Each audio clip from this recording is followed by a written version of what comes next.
जहाँ भी हम नाखुश हैं, तनाव महसूस करते हैं, अशांति महसूस करते हैं, कहीं ना कहीं हमारी ईगो हमारे साथ चल रही है, जबकि हमें ईश्वर को साथ लेके चलना है।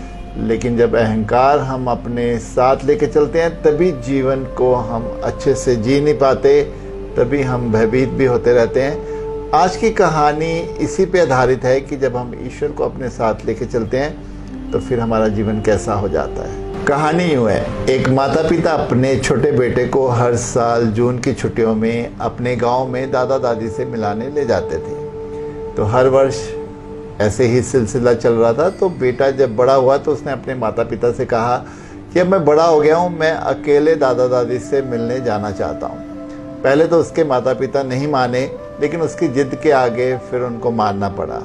लेकिन उन्होंने कहा कि तुम पूरी यात्रा में बहुत सी सावधानियां हैं जो उसको ख्याल रखना पड़ेगा, उसको बरतनी होंगी। तो बेटा मान गया। अब वो दिन आ गया कि जब उसने ट्रेन में अकेले यात्रा करनी थी।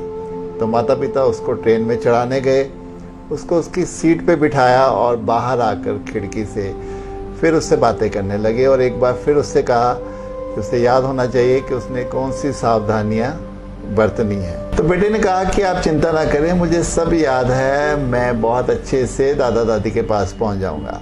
फिर जैसे ही सिग्नल हुआ तो गाड़ी चलने लगी।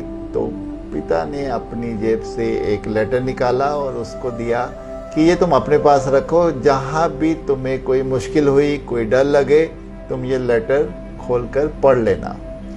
तो बेटे ने लेटर रख ली और फिर उसका सफ़र शुरू हुआ। अब जैसे ट्रेन में बहुत से लोग आते हैं, बहुत से लोग उतर जाते हैं, तो कहीं कहीं वो अपने आप को अकेला भी महसूस करने लगा। फिर उसको थोड़ी बोरियत भी होने लगी, वो अपने माता पिता को मिस भी करने लगा।